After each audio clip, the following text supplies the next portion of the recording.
Well, welcome everyone. This is episode number 6, season 3 of Hit It Where They Mow, Talking Golf in Texas. And the title I think is rather clever, but maybe I'm bragging on myself, the Am Slam. And my special guest is Mr. John Grace from Fort Worth. And John has won every amateur competition at the highest level that the Texas Golf Association puts on. State amateur, mid-amateur, senior amateur, super senior amateur, the Am Slam, the quadrilateral, whatever you want to call it. We're going to get into all of that. But first, I want to thank my sponsors for making this show possible. And I'm going to start with the plumbing company, the conservation company that has been such a great supporter of our show, and that is Niagara Conservation. And they're also a great supporter of the LPGA and women's golf. And here's Tricia to tell you more about Niagara Conservation. Thanks, Pat. And thanks, Niagara, for your continuing support of nonprofit affordable housing projects. Are you looking for top quality bathroom fixtures that save water without compromising performance? Well, look no further than Niagara. With over 15 industry awards in just this past year, their toilets, bidets, and shower heads are the real deal. Plus, they come in various styles, like ADA heights, elongated and round bowl shapes, and they utilize Niagara's patented stealth technology. My other corporate sponsor is the Golf Bank of Texas, Veritex Community Bank. Malcolm Holland, Martin Thomas and company, wonderful people, a wonderful bank for the golfer and for the person who wants good personal attention for a personal account, and also small commercials accounts are lending. You'll get the attention you deserve from Veritex Community Bank. And they also sponsor a lot of golfers on tour, like Scotty Scheffler and Cheyenne Knight on the LPGA Tour. Just a wonderful company. And I don't want to forget, obviously, my 2 golf courses that support our show. One of them is one that you can get a really good deal on a non-resident membership, and that's Dornick Hills in Ardmore, Oklahoma, just 90 minutes north of the Metroplex. This course was built on the farmland owned by the great Perry Maxwell, one of the greatest golf designers in the history of the game, a guy that designed Prairie Dunes in Hutchinson, Kansas, and also had a little renovative work at a place called Augusta National. You can experience that with a non-resident membership. Just Google Dornick Hills Country Club in Ardmore, Oklahoma. And if you just want to take a foursome up there from your club, call the Pro Shop. They'll accommodate you. You won't regret it. It's a wonderful test of golf. I like to think of it as Southern Hills Light. It has the clubhouse on top of the hill. It's just a wonderful golf course. And then near and dear to my heart, being an East Texas boy, the Tempest Golf Club in Longview, which is right off of I-20, about 2 miles off of I-20. I like to say East Texas golf is it was meant to be. Big towering pine trees, hills, water. It's a great place to have a stay and play weekend with your buddies. thetempestgolfclub.com. Thank you to my sponsors. And now, Mr. John Grace, where do we start? Wherever you want us. Okay, I know you played in the Masters. We're going to get to that. I already told everybody you won all these tournaments in Texas. Right. But I was captivated today doing my research that you played in the 1975 Walker Cup at the home of golf, St. Andrews, Scotland. Right. And I looked up, your captain was Ed Updegraff. That's correct. Edgar Rice Updegraff, outstanding amateur golfer and urologist. And you guys won at St. Andrews. So just tell us a little bit about that experience. Well, I assume it's the same today, but in those days, number one thing I think an amateur golfer wanted to do is a good golfer, make the Walker Cup team. So it was a big thrill for me, and to play at St. Andrews, like you say, the home of golf. How lucky can I be? And we had a great team. Jerry Pate was on it, and Craig Stadler, Curtis Strange. It was I was the 10th man, I can tell you that. There were 9 really great players in me. Wow. I was trying to look at who those guys were. I did recognize Pate, and I recognized Stadler. I didn't recognize Strange, but I was thinking... Gary Koch was on that team. Gary Koch. Peter George Jacobs. Burns George Burns. was on that team. Yeah. Bill Campbell, a great amateur, was Yes, on the team. yes. Dick Sidoroff, Vinnie Giles. Man. And like I say, I was the 10th man for sure, but I did win 2 points, which was important to me. Very good. Very good. And I noticed it was a little lopsided. Y'all won like 10-4 or something I like believe that. it was 15.5 to 8.5. Okay. Well, I not, remember. not too bad. Not too bad. Yeah, I just, if you're a golfer and you love golf and you're able to financially, it's just a trip you got to make, isn't it? Well, it's, I'll tell you, we got over there about a week early. Ed Updegraff he knew that course takes a lot of learning. And we played 36 holes a day for about 4 straight days and to learn the golf course. And we knew the course by the time we left, I can tell you that. We were tired too. I think back on the great shows, the great people I've been able to interview, and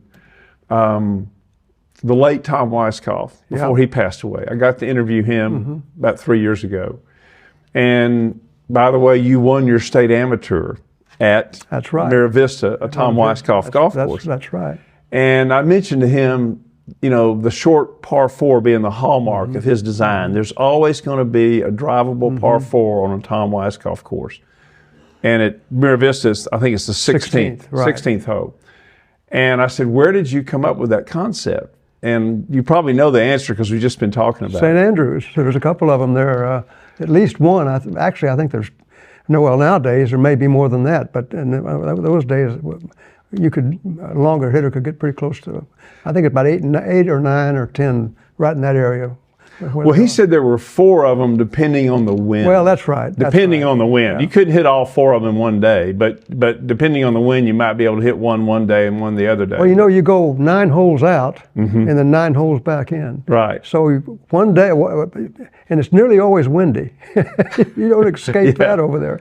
And so you're downwind or you're against the wind coming back or whatever. Right, and I told you I was going to give you my 2 books. My second book, The Fringe Runner, I talk about a whole section across the pond and playing St. Andrews, and never broke 80 there. I did shoot 80 one time, though, and I had about a 10-footer for par on 17 and didn't make it, but I might have broken 80 there. But gosh, what a wonderful experience it is to go and play that course. Oh, boy. And, to play on the Walker Cup team there. My God, Walker Cup is really one of my favorite events. I go to we have a reunion every Walker Cup of all the former Walker Cup players, and it's still a great match and fun to watch.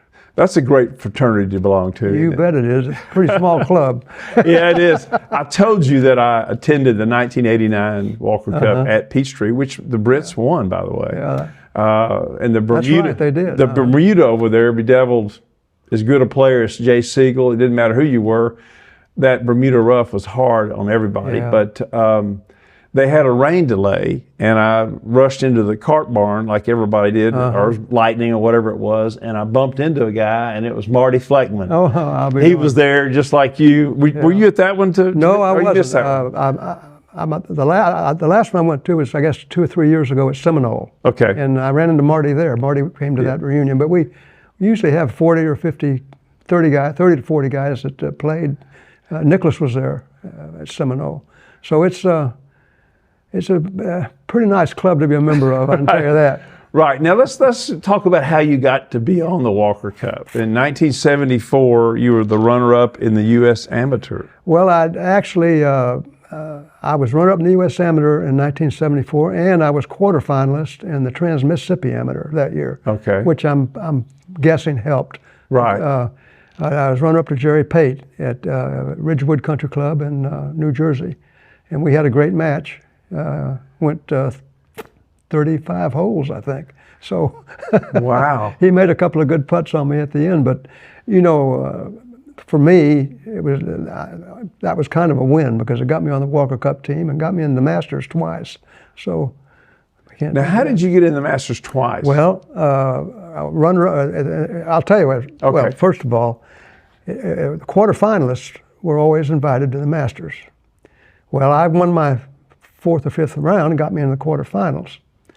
And when I was walking off the green, the USG official came up to me and said, "We just got a telegram from Augusta that now it's just going to be semifinalists." So I had to win another match to get in the semi. But then in those days, the whole Walker Cup team was invited to the Masters. Okay. So I was the current Walker Cup team, and I got me in the second one. So 74 got you into 75 and 76. 75 Masters, and then you played in the Walker Cup later that year, and that got you in the 76 That's Masters. right. That's right. That's right. Well, let's talk about that. Well, that's what can you say? The Masters is pretty fantastic. I missed the cut both times, but I did break 80 both times too. I played with Palmer there, and wow, it was a great experience. It's a wonderful golf course and everything about it. It's pretty special, to say the least. Well, I remember talking to you about it, and I asked you, were you nervous? And you had one of the funniest responses that you probably don't remember what it was. Well, I probably said I couldn't even tell what color the grass was. Right. Well, yeah. That's pretty nervous. I parred the first hole, but it kind of went down. I shot 79 my first round there, but I played with Bob Golby, I'll be darned. he always played with a past champion. Okay. And what great traditions there. Yeah. Oh, yeah, fantastic. It just something neat, Right. to say the least. Well, I don't know if you attended the Texas Golf Hall of Fame dinner at Rivercrest a couple of years ago. Yes, I did. Uh-huh. And Hank Keeney was going in. Uh-huh. And he mentioned playing there as the U.S. Amateur champion. Yeah. And he said he hit these long, just bodaciously long hooks off the tee. He hit a draw. But for some reason, this is true of a lot of us golfers, he decided he was going to hit a cut on that first tee ball. And he double crossed it. Ooh. He said he was on the other side of 9 fairway and parred the hole. Well, it's of course, gosh, the course is so different now. It's 600 yards longer than when we played it, but I think it played longer then with the equipment we were playing. We were playing wood head driver, 43-inch steel shaft with a blotted ball. That's a lot different than they're playing now. Well, this is a free-flowing conversation. Sure. And so I'm kind of a, what do you call it, a state-of-the-mind type person. And you just reminded me of the Hall of Fame event we just attended about a month ago, maybe less than that, maybe 3 weeks ago. 3 weeks ago, yeah. And wonderful to see all the great Texas golfers. And as a media person, I was invited, and I loved it. And it was great to meet Brandel Chamblee. What a nice guy he is, and super smart, as we know. And he interviewed Trevino and Lee Trevino. Yeah, that was great. Bruce Devlin and David Graham, and then had John Mahaffey on the Zoom call. But one of the most interesting things to come out of that interview was Lee's relationship with the Masters. Was that something you already knew? It was new to me. Well, I'll tell you, it's funny. My first practice round there, I played with Trevino. And it was the year he came back. It was 1975. Okay. And he hadn't played in about 3 years. And of course, he didn't say much about his problems with it, but I could tell that he'd had some issues. Yeah. And he admits it today that he did, but and I'm not sure what they were, to be honest with you. But well, he said it had to do with tickets, and he met with the great Clifford Roberts, and you're not going to talk Clifford Roberts into anything if what I've read about him is true, and I'm sure it was. And he was changing his shoes in the parking lot. He wouldn't go in the clubhouse. Yeah. And I don't know. I only Lee knows the real story, but he and Cliff Roberts had some problems. There's no question. But what I thought was so great about that was Brandel had a good follow-up question. Do you regret that now? And Lee, I admire him. He said, yes. Yeah. I was a hothead. Yeah. And if I had to do it over again, I would have been smarter about it. And I think my attitude kept me from winning more than anything there, even though he hit a low cut, and that's hard to play at Augusta. So that, to me, was just a magical evening, and for him to say that meant a lot to me. I've heard him say that before too, that he regrets. Apparently, Jack Nicklaus convinced him to go back in 1975. Right. And Lee could have won there. He could have won anyway. He can hit a draw, a fade, and I've watched him play and played with him, and he can do it all. You could do it all. Well, another tidbit on that before we move on. He said something also that I thought was great, and he said you can hit a hook sitting down. That's right. But to hit a fade, you have to work a little bit. Yeah. And he talked about watching Hogan behind 11 green, I believe he said, at Shady Oaks, hitting fades and holding them up against a right to left wind. And he said, how does he do that? And Trevino went back and figured out how to do that. Yeah, I've heard him say that. Hogan thought the world of Trevino's golf game. He really did. No. He used to send his clubs over to Trevino to get his opinion of them when he was making clubs for his company. And that was funny too. and we don't want to be politically incorrect, but Lee could say it. And it was really funny that take these over to the little Mexican and see if they're any good. Yeah, he said, send them. They had an iron bar machine. Right. And Hogan said, look, forget that. Send him over that little Mexican in Dallas. Let him, and he'll report back to me. Right. And Lee said he played the medallion irons. Yeah. The Hogan medallion irons. Well, now we're on Hogan, so you were blessed to know him fairly well. Yeah, well, I'll tell you how that happened. Of course, I was a member of Shady Oaks, and I'd met him. Mm-hmm. But I was runner-up to Jerry Payton in the '74 Amateur, and it was televised, and he watched it. Mm-hmm. And I came back, and he said, look, you didn't win, but you played great, and I want to play with you. So I said, well, okay. And about a week later, he called me, and we played. And I shot a 30. We played 9 holes. I shot 31. Wow. And he shot 33 or 34. And we came in, and I said, now, Mr. Hogan, I'm really not that good. I just had a good time. And he said, oh, yeah, you are, too. And he said, next year, I'm going to practice, and I'm going to beat you. That's incredible. I think he liked me somewhat, and we did play a lot. I got to play quite a few rounds of golf with him, and I saw a lot of 67s, I'll tell you that. He could still play golf. Well, the writer Jeff Martin was in town, a year and a half ago. We came by, and you were so gracious, your name, to host us there in the 19th hole there. And after we got done, I called a mutual friend of ours. I said, Bill Halstead, you never told me you had a nice little visit with Mr. Hogan. Mm-hmm. And he goes, well, Pat, that's the only time I said, well, that's enough, man. Come on. So, but tell that story to me. Well, it says a whole lot about him. Bill, people don't realize about Mr. Hogan that he just loved golf. Right. And we all do. And we all do. Yeah. And he loved amateur golf. Right. And I introduced him to Bill, and he immediately knew that Bill had won the Texas Amateur in the past. And so we sat down there for about an hour and just talked golf. And Bill, it was great. It was great. Yeah. Mr. Hogan couldn't have been nicer. And it was, I know Bill still talks about that. So. Well, yeah, that would have been very memorable, obviously. Yeah. Oh man, and I've lost my train of thought a little bit, but I was going to follow up on the Hogan thing, but I'm going to go back. Hopefully, I know what I was going to say.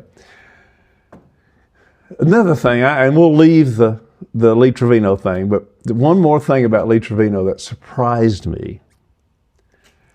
They asked him, what do you think of when you think of Texas golf? Randall said, which is a great thing. What do you think? I think of Bellwood, where I grew up in Tyler, or I think of A.J. Triggs, or whatever. And he says Gus Moreland. Lee Trevino says Gus Moreland, a guy who was an amateur that never turned pro back in the 30s. Right, right. So Lee had to read about him. Lee didn't know him, but Lee caddied at the old Dallas Athletic Club, which later became Glen Lakes, which is gone now.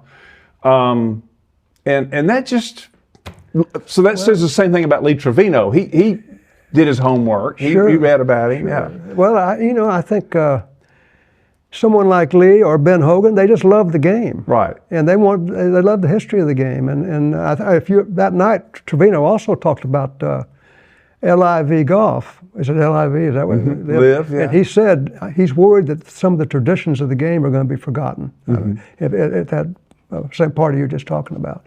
Right. I think so. Obviously, he thinks about it. Right, right. And I mentioned something to Brandel about that, about the legacy of the game and so forth. Okay, now I want to get back to how I became familiar with you. I don't know if you remember this or not. You tell me, I'll remember. I'll put it in the notes. It's when you won the trifecta prior to winning the quadrilateral. Okay. I'm getting a lot of big words in here, but why not? But I had just started writing for DFW Links magazine, Kevin Newberry, and loved Kevin. Kevin was so good to me. And my writing improved so much being under his tutelage because he's a wonderful writer. And he said, I want you to do a story on John Grace. He just won the senior amateur at Odessa Country Club. He's now won all 3 events that the Texas Golf Association puts on. At that point, there was no super senior, and super senior is 65 and up. 65 and up. Right. 65 and up. So in this book, there's a wonderful chapter about Odessa Country Club and the old Odessa Pro-Am that Dean Martin played in with Don Cherry. And so start there. Talk about, you'd won the state amateur, you won 4 straight mid-amateurs. Right. In the early 90s, and then this is about 2009. Isn't 2009. I'll tell you the funny thing about that tournament, there's 2 courses there now. Right. And one of the reasons I wanted to go out there is because the old course was a short, very, very tight golf course. Well, they had the old Pro-Am, right? That's right. And the other course, they purchased somehow, and it's a fairly long, wide open course. Right. Well, when I got out there, they had to switch the courses because they lost the greens on the tight golf course. And I didn't think I had much, it wasn't my kind of golf course, and I ended up winning the tournament. So how do you explain all that? But anyway, that was special to win that. To win all 3 of them at the time was kind of a nice thing. And that never had been done. They gave me the trophies, and no one's ever done this before. I said, well, that's good. Well, Bill was in the hunt over at Tyler. Bill nearly did it. Yes, he did. And I give him a hard time about that all the time. I like Bill a lot. And by the way, I quoted him in here. He said the Odessa Pro-Am was the greatest tournament in the world. He stands by that. He and I are very good friends. In fact, we play in. We just finished. We played in the state 4-ball. Okay. And we got beat in the playoff. They birdied the first hole on us to win. But Bill and I have been friends for about 40 years. So playing with each other and with each other. Well, I had Rick Massengale on the radio show one time. He said all I ever wanted to do growing up was beat Bill Halstead. Well, Bill's a hell of a player. He still is. And he could play golf. Of course, Rick being from Jacksboro, pretty close to Wichita Falls. Now, let's talk about your mid-amateurs because one of the guys up on the dais with Lee Trevino is one of the truly nice people in golf, and that is the converted or the transplanted Australian Bruce Devlin. And back in the 80s, Bruce Devlin, actually Crown Colony was designed in the late 70s. But anyway, he did a lot of design work with Robert von Hagge. Off the top of my head, I can't think of a lot of their courses, but Holly Tree and Tyler. Crown Colony's probably maybe one of the better ones, I would say. One of his better ones. And when I played Whispering Pines, it reminded me of Crown Colony. The terrain is similar, the variety of holes and that kind of thing. Then you won at Glen Eagles in Dallas, and you won at Bent Tree. Those are 2 pretty close together. Eldridge Miles was pro of both of them at one time. Right. Well, that matters. The Big E. And then where was your Fairway Oaks? Fairway Oaks. And you say you love Fairway Oaks? Oh, I always played well at Fairway Oaks. I just love that golf course. Sometimes a course fits your eye, and I won that one by about 10 shots. I really had a good 3 days. In fact, I just finished playing the U.S. Mid-Amateur the week before, and I was medalist in the U.S. Mid-Amateur. I got beat in a match play in the 3rd round or something, and I was really playing well, and I came back and went out there and won that. So pretty lucky. Yeah, that's good. I noticed something crazy here about. I know I had Dean Overturf on the show, and Dean had, I think, qualified for 14 different USGA events, but you qualified. Where is it in here? 40? 45. I've played in 45 USGA events. That's phenomenal. Yeah, I can hardly believe it looking back on it. Not only are you a good player, you've got longevity going. Well, yeah, I think when people talk about that, I say, well, look, I've been playing for 65 years. I have, and I'm still playing. So I've been really lucky with my health and haven't had any real bad injuries to stop me from playing. And I don't know, but still have the desire to play. So I think that's a big part of it. Well, that kind of leads me in. We're again free-flowing conversation. What is the compelling nature of golf to you? I have no idea. When I was 11 years old, my dad was a pretty good player. He could shoot in the 70s, and my mother could shoot in the high 80s. And as soon as I started, I loved it. I can't tell you why. I just did. And I had a decent swing for a 10 or 11-year-old, and picked it up from there. And it's never left me. Now, your bio says you were born in Fort Worth, but yes. Something about me says you grew up somewhere else. Well, when I was 11, we moved to Michigan. My dad's business took him there. Okay. And I lived there in fact, I'm in the Michigan Golf Hall of Fame also. Really? Yeah, I won the Michigan Amateur when I was there, and several other things up there. And then when I went to college, I went to the University of Houston in 1966. Okay. And I moved back to Texas in the early 70s. Okay, and you graduated from Houston in 70, right around there? 1970. Who were some of the guys at Well, Houston? John Mahaffey was my roommate as a Okay. freshman, and Bruce Litsky and Bill Rogers Yeah. was there. We had a heck of a team. I mean, you know, sometimes we'd play two teams. Sometimes our second team, sometimes would beat the first team. Yeah. But, you know, in those days, college golf wasn't quite like it is today. There weren't as many schools that had, nowadays, I mean, they fly around in jets, and it's unbelievable what goes on now. But Houston was a good place to go. I enjoyed being there. Right, and you played for Dave Williams. Dave Williams, that's right. I sure did. And he I was, lettered. Was Hal Underwood still there? Hal Underwood was there. He was a senior when I was a freshman, I guess. Maybe he was a junior. He might have been there too. But Hal was the best player. You know, I mean, he one of the best in the country. And he was big and long back in that persimmon era. Yeah, he was fairly long hitter, but he just was a magnificent player. He won all the college tournaments. And was really a great player. And I believe he won on the tour once or twice. And now I saw Hal about 10 years ago. He's head pro down in Houston somewhere. Yeah, he still teaches some. I was trying to get him up here for an interview. He's got some great stories. Oh yeah, he'll tell some stories. He's a great guy. Yeah. Hal, I always got along well with Hal. Yeah, and so what about your golf game? Obviously, you've won a lot of tournaments. Mm-hmm. You're not a big man. Well, but you don't have to be big in golf. I was never a long hitter. I probably outdid my skill level winning some of these things. I was pretty fortunate, but I was never a long hitter, but I was always a straight hitter. And I was at a good short game, and you know, I still play pretty well. I mean, considering I'm 75. You're 75, okay, yeah. And I beat my age most of the time. So my short game and hitting the ball straight have always been my strengths. How would you boil down the short game for our audience? How would you advise people to do better around the green? Practice, practice, practice. It's as simple as that. I practice it all the time. I bet 80% of my practice time is around the greens. And most amateurs, it's reversed. It's the other way around. Nobody, and it's just such an important part of the game.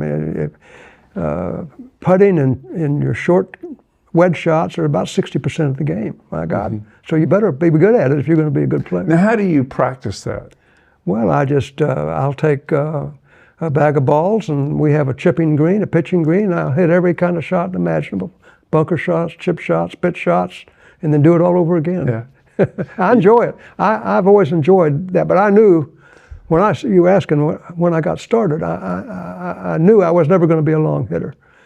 And right from the beginning I wasn't, so I knew that I used to go out and I would watch guys like Jerry Barber or Doug Ford, who I played with some, and guys like that weren't long hitters, to see how they did it. And they did it with their short game. So I knew if I was going to compete, I was going to have a good short game. I always like to tell this story. I remember I was working for Paul and Wanda Hendricks my summer after my sophomore year in high school. And one day I was out by the chipping green there, and I think I may have had a little punch bags, and I was hitting some chips, and Wanda Hendricks came out, and she says, "Why you give yourself a perfect lie every time?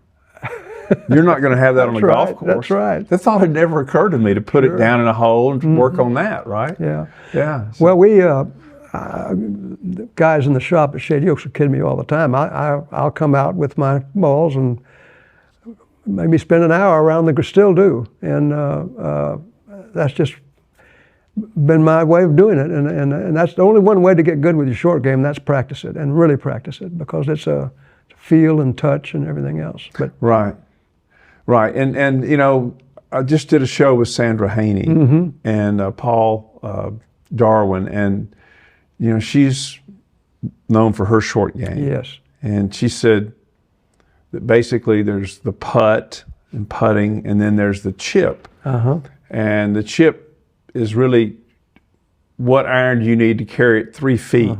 I had never heard that before. And then let it release and roll out. yeah. And then after you get away from that, where you have to get it up in the air, it becomes a pitch. Correct. So talk about that. There's two schools of thought, and one of them is what she just described, and that is take a club that'll barely get on the green and run to the hole. Right. And you may have 5 or 6 clubs that you'll use. And the other school of thought is people that just rely on one club, and I'm in that school. Are you? 90% of my short game shots, or maybe 95%, are with a 58-degree wedge. And I just feel like I want to feel like that thing is part of me, and I know what it's going to do, and so that works best for me. Do you hood it a little bit? Oh, I'll hood different it. things. Yeah. I'll hood it. And Okay. hook it, and I can hit it straight up in the air. I do quite a bit, and I practice all those shots, and I enjoy it. I honestly, my long game gets better the more I practice my short game, because It's contact. It's hand-eye coordination and rhythm. You aren't trying to hit the ball hard, and I think it helps the rest of my swing. Well, I asked Sandra about a friend of mine that's, she's not a spring chicken, but she's not as old as we are. And she is a very athletic lady, and she wants to learn how to play golf, and how frustrating it is because she didn't learn as a kid like we did. And Sandra says, I can take an adult that's never played, and I'll start them with putting just so they'll get the feel of the contact. That's and right. Then we'll go to chipping. Right. And then we'll go to pitching, and then we'll hit some full shots. And I thought that was, one of the great things about this show is I get to talk to good players like you and Sandra Haney and glean from that. It's funny. One of my good friends' wife wanted to start playing golf, and he said, would you help her, teach her how to chip? So we went out one day, and I started her off with what I think the way to get going at it, and she started hitting it good, and I said, what you need to do is hit 1,000 of these, and you're going to be okay. She didn't. I don't think she cared for that. No. But you obviously get enjoyment from it. Oh, I really enjoy it. I enjoy trying to learn, and I'm still learning shots around the green. But I mean, listen, they talk about Tiger Woods, and he's about his long game, and he's one of the best short game players in history. Yeah. Phil Mickelson. Ben Hogan was great around the greens. And one of the men he admired most was a guy named Johnny Revolta, who won about 35 events in the 30s, but he was a magician around the greens. Hogan admired Revolta? Absolutely. He talked about him all the time. I had dinner in the Revolta room one time. Is that right? Yeah, and I'm going to struggle here, but it's Evanston Golf Club outside of Chicago. He's a dead ringer for Sean Penn. I don't know if you've ever seen a picture. Oh, yeah. I've seen it. Well, Johnny Revolta, Hogan talked about him all the time. He admired him. People don't know about that, but he said there's nobody around the greens like Revolta. Well, they're going to know about it now. He admired it. Yeah, hopefully if they watch the show, they're going to know about it now. Yeah. Well, I wanted to tell you about Hogan, just one little quick excerpt here.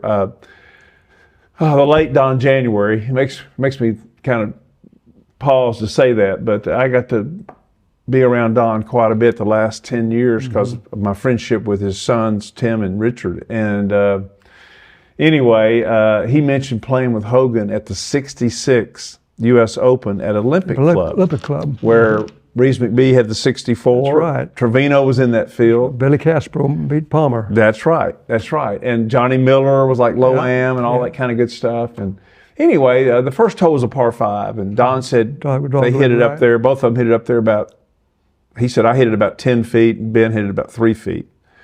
He said, I don't even remember if I made my putt or missed it, but he said, Ben stood over that 3-footer forever and didn't even come close to making it. And there was a long walk to the second tee, and he said, Hogan told him, I'll clean it up. He said, don't watch me putt today, Don. I am a basket case. And I thought, that's a cool story. Well, I didn't think about it, but I went back and looked up Reeves McBee when Reeves passed away last month, and I looked at the details of that tournament. You know what Hogan shot that day that he said that? 70. 70, yeah. So he obviously, he either knocked it stony every hole, or he made a few putts, or he chipped it in, or whatever. He was a little better putter than he as you get older, you for some reason, something happens between your brain and that putter. I was always a great putter, and I'll tell you a quick story about that. I was playing with Mr. Hogan once, and I was a hell of a putter, and when I was in my 20s, and I'd one-putted 3 of the first 4 greens, and we got on number 5 at Shady Oaks, and he hit a 2-iron, a beautiful shot about 10 feet in the hole. Of course, I hit Was that the par 3 going down? Par 3 going down. Beautiful hole, yeah. I hit the left fringe and went down into the junk, and I got it back up on the green about 20 feet. And of course, I made my putt, and he 2-putted. And we're all walking off the green, and he said, someday, you aren't going to make all those blankety blank, blank, blank putts. You can fill in the blanks. And boy, was he ever right about that. And I laughed, and he laughed. But well, I got to play Shady Oaks back in April or May, and gosh, I think it's Dan Winters, but anyway, or Jim Winters. He's a member there, and he invited me and a friend of mine from Chicago. I will say this: it's a great golf course, but without a doubt, the greatest halfway houses I've ever been to. Oh, they are nice, aren't they? Well, they are fabulous. They did a great pimento job. Cheese, beef jerky. I even took a risk and ate some peanut brittle. But and you have 2 of them, one on the front, one on the back. Yeah. So anyway, I'm a good friend of the past 2 presidents, and I'm always telling them, I said, hey, I don't have to go out to dinner. I just come out here with a glass of wine and sit in there and have dinner. It's supposedly for free, and anyway. Well, that's very classy. I don't know who you pass that on to, but anyway, great. A lot of people say that, and they are. We just redid that. That's brand new. It wasn't that way. Really? That was part of the golf course renovation. Right. Halfway houses. So. And you had Jeff Ogilvy, right? Ogilvy, right. The Australian. I think he may live here now, but. I think he still lives in Australia. I'm not sure about that. But everyone's pleased with the redo? I think so. It took some getting used to, but yes, everybody's pretty pleased with it. I am.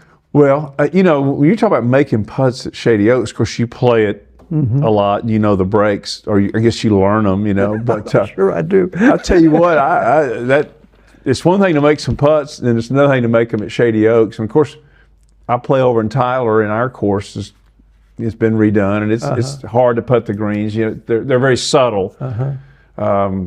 Growing up, Which course in Tyler? I played Willowbrook. Oh yeah, non-resident. I played the senior amateur there. And growing up, all the greens were like this. Yeah, they were back to front. Were. Yeah, and right to left, left to right, slow or fast. Like Homero Blanca said, he said, my best putt is a left to right putt. I said, really? Unusual. It's not supposed to be for a right-hander. He goes, well, think about what I had every hole. He'd hit a hook in there. Oh, I see. Yeah, and so he's putting left to right. Yeah. What about going forward? I know you say you try to shoot your age. You shoot it about every day or every time? Well, I tell you, I shot it the 199th time last Sunday, Wow. 2 days ago. I don't play in many tournaments anymore. I play in a couple. I play in the Super Senior, and I play in a partnership with Bill.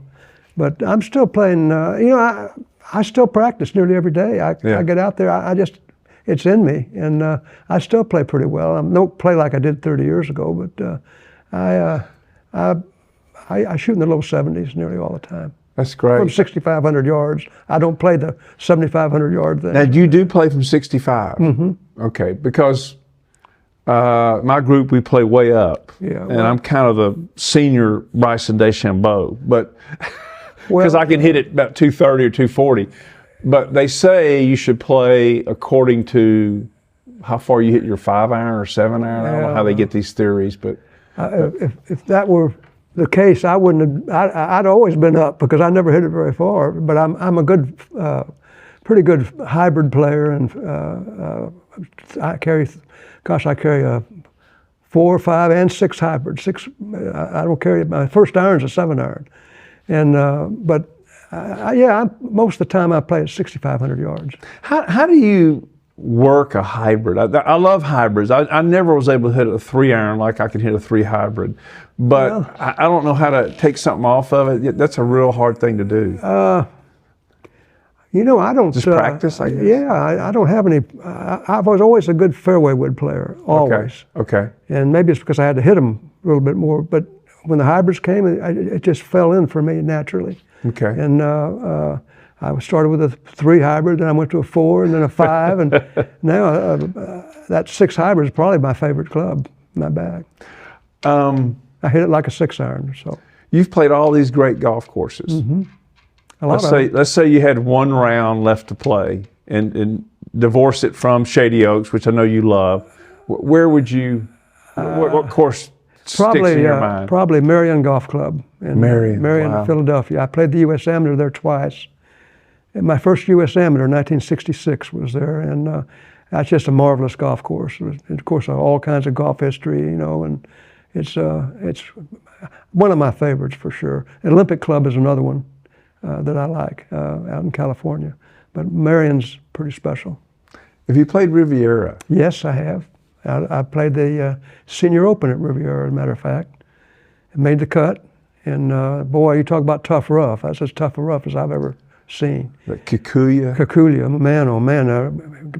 Is it like ice plant? You can't control it? Or? I was playing with Jay Siegel one round, and he darn near lost the ball a foot off the green. That's how deep it was. We had to find that ball. I had a hard time finding it. Wasn't a foot off the green. But when they let it grow pretty high for that tournament, the USGA. Southern Hills? To do that. I've played Southern Hills. That's another great golf course. I went to Southern Hills for the 22 PGA, and Tim January through his dad, got great tickets. And I was so blown away. We got down there, it was kind of a cool Saturday. We were late in the day. We got there around 3 o'clock, and I walked down there, and I'm looking up at that clubhouse and that green perched up there, and I thought, how could anybody hit it up there? And about that time, Bubba Watson hits a 5 or 6 iron up into the stratosphere. And so I got to thinking, we don't have anything like that in Texas. And I got to thinking, the part of it is the majesty of that clubhouse perched up there on top of the hill with the green going up there. And I thought, well, the only thing I can think of similar to that is Olympic and Riviera. Yeah, they both have those clubhouses up on top of the hill. Olympic especially, well, Riviera too, both of them. Yeah. And I got to play Olympic, but I've never played. I would like to try to get on Riviera, but some of them you might be able to get on. I don't know if our pro can call out there or how stringent they are, but anyway, that's pretty cool. One thing we didn't talk about. Is there any other course you'd like to? Well, one thing about I mentioned Champions Golf Club in Houston is a special golf course also. Jackie Cupid called me on the way down here today, and I invited him over to this little thing we're doing this weekend over in Tyler, and he couldn't go. So prayers go out to his wife, who's having some pain from a surgery. But Jackie says Champions is his favorite golf course. Yeah. He's played a bunch of them. Lee Trevino says that. Does he really? Yeah, I heard Lee say that he thought that was his favorite golf course. Yeah. It's a wonderful two wonderful golf courses. And of course, I used to play in the Champions Cup matches. In fact, won it a couple of times in the 70s. And, of course, the history there with Jackie and Jimmy DeMeritt. Fantastic. And they've got that new statue that they're going to, I thought they were going to unveil it this fall. I think they're going to wait, probably do it at the Champions Cup. Well, he's 100 years old now. Yeah. Jackie is. Yeah. I saw him after he turned 100. He's a piece of work. Great guy, I'll tell you that. Yeah. Bill Pelham and I went out there, and he said, let's go between 10:30 and let's go between 10 and 11. And we got there, and he was out in the hallway there. We got to visit with him. One day I was down there once, and I was having some putting problems, and I said, Mr. Burke, would you come out? And he said, sure. Came out there, and he said, well, now, what are you trying to do here? I said, well, I'm trying to make the putt. And he grabbed me. He said, don't ever try to make a putt. Don't ever try to make a putt. You just try to roll the ball. And he walked right back in the clubhouse. That was the end of the lesson. That ranks up there with Bill Pelham. Bill, you got a wonderful grip. Try putting it on that vacuum cleaner.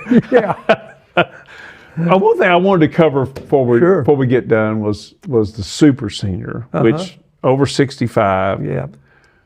That was the last, and the quadrilateral, or I think probably saying that wrong, probably making a fool of myself here, but Bobby Jones won in 1930, he won the U.S. and British Open and the U.S. and British Amateurs. Right. That became the Grand Slam. Right. And we're calling yours the Am Slam, and that's the state amateur, mid-amateur, senior amateur, super senior amateur. So this fourth tournament that you won, just tell me about that. Well, it was down in San Antonio area, and I can't remember the name of the course right off but it was very, very wet. We had a lot of rain, and doggone it, Jody Vasquez was leading. He had a 4-stroke lead on me with 9 to go.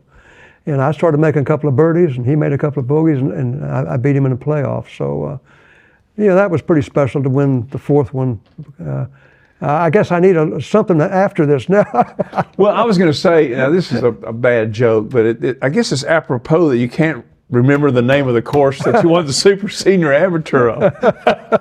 Well, we weren't going to talk about that today, because I like to say, 12-year-olds can forget things too. But I will look that up. Okay. But Jody has been on my radio show. He's quite entertaining. Yeah. I know Jody very well. He's a good guy. Well, what have I forgotten to ask you, John? Well, I don't know. You've covered quite a bit. Well, I just thought of something I wanted to ask you about. Okay. Something we talked about out at Shady Oaks, and that is Mr. Hogan designed one golf course. Trophy Club. It's at the Trophy Club, which is in South Lake area. And the wisdom, the what do they call it? Conventional wisdom was that, he couldn't do it the way he wanted to do it, so to heck with it. But you told me no. There was this confluence of negativity. It was in the early 70s, and the housing market and everything went to pot for a while. So tell me that story. He built it in the 70s. And about the time he was getting it done is when we had the gasoline shortage. Right. And people couldn't you were waiting in line, if you remember, 30 minutes to get the gas. Yeah. So early 70s, in the 70s. I don't know if it was early, it was a little later. Yeah. But, and that went against him right off the bat. It was pretty far out there at the time. And now it's right in the, I think it was just a little before its time. And he built a beautiful golf course, and they weren't selling lots, and it was the gasoline shortage. We had remember interest rates went to about 14%. Right. Everything was working against him, and finally I guess something happened with he and the lenders that they didn't want to go along with his what he wanted to do. And I thought it was interesting. Now, you correct me if I'm wrong on this, and this is real esoteric stuff, but he consulted Dick Wilson is the guy he liked. Of course, that was the Robert Trent Jones era in the 60s. Yes. And then Wilson was the lesser known, but he was prevalent. He did Doral, he did not Fairway Farms, but he did Callaway Gardens. Yeah. He did a lot. He did the course I played when I lived in Atlanta. He did Mystery Valley, which is a cool little 6,500-yard course with a lot of strategic bunkering and a short Yeah. par 4. Does that ring a bell with you? Yeah, it does. Okay. But Mr. Hogan was very hands-on on that Right, project, and right. I think that was probably a pretty big disappointment to him that Yeah. that didn't work out the way. Yeah. But everything went against him. Gasoline shortage, the fact that it was out there, the interest rates went to 14%, nobody was buying a house, or it was. Yeah. It was heck. I had a couple of empty warehouses. I know all about that too. You were in the commercial buildings, right? Well, I did. I built Commercial real estate. some industrial real estate, and also I developed some residential lots in the North Fort Worth area for years. Okay. Can a guy, if he gets an invitation out to Trophy Club, can he play those 18 holes Hogan designed, or do you know? I haven't been out there so long. I qualified for the U.S. Amateur out there one time in the 80s. And that's probably the last time I've been out there. I assumed that the original 18 are still. There were 36 holes, I think, weren't there? I think there was like 36 holes. I think Kathy Whitworth designed a course too. I'm not sure what the situation is. Okay, Now, but yeah. I'm assuming that they. I would love to go play it one day. Yeah, you bring that up. Maybe one day I'll go out there. I haven't been so long as I played. Why I don't know. don't you and I go out Well, there? we can do that. would I'd be love to fun. do that. Yeah, That'd be let's fun. do that. I've never played golf with you. I want to Well, see all this. We can play. Short game Now, up I'm not front. going to give you a bunch of shots or anything. Well, I'm just kidding. Lord knows I'd love to go out there. It'd be Lord fun. knows I've struggled. But I had one good 9 the other day, and I've got a new lease on life. You know, but maybe I can start playing better. And I'm getting all this good advice from people like you. Well, you get out there. There's no magic formula to your short game. You just got to get out there and practice it. It's as simple as that. Well, we talked about your favorite courses. Marion, I want to mention, I'm going to give you this book, In the Fringe Runner. You can get this, ladies and gentlemen, on Amazon. The Fringe Runner cites one of his big moments was finishing 6th at the 1981 U.S. Open at Marion. Mr. Sammy Rachels, he's quite a character. Yeah. And he said he always hit driver off number 1 because he was so nervous. People were so Yeah, close that's right. that he wanted the biggest club face he could get. Boy, I'll tell you. Well, you're right there off the porch of. Have you played Marion? No, but I've heard about it. Well, there's a porch right there, Yeah. screened-in porch, and you're right there. I mean, Yeah. it's something. That's where Trevino threw the snake at Nicholas. Remember? Oh, that's right. That's right. Yeah. And our friend Bill Pelham made the cut there Oh, we did. on Father's Day, or Father's Day weekend. Yeah. Love Pelly, great guy. Bill's a good guy. Yeah. Well, I want to tell you, John Grace, this is your last chance if I forgot to ask you something. But I think you've covered it. Yeah. I don't. Only thing I'd say, you talked about good courses. Crown Colony is another Texas course that's outstanding golf course. And played in the Railroad Cup. My friend Howie Alexander, all the guys. I've still got an article to write about that.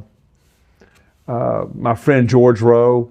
I said if he'd have killed me with an 8-iron, no jury in Deep East Texas would have convicted him because I was playing so bad and I was his partner, and nobody should be subjected to that. But you're right; it has such a wonderful. Just while we're talking about that number 7 hole, the little par 3, the green's about 10 feet. Yeah, that's 10 feet deep. I love little par 3s like that. I don't like these 200 and some of the stuff they're building, but a little short hole like that it's a hard hole. It's very hard. The wind blowing, you don't know what to hit. And, I was lucky in my match on Sunday. The guy I was playing flushed it.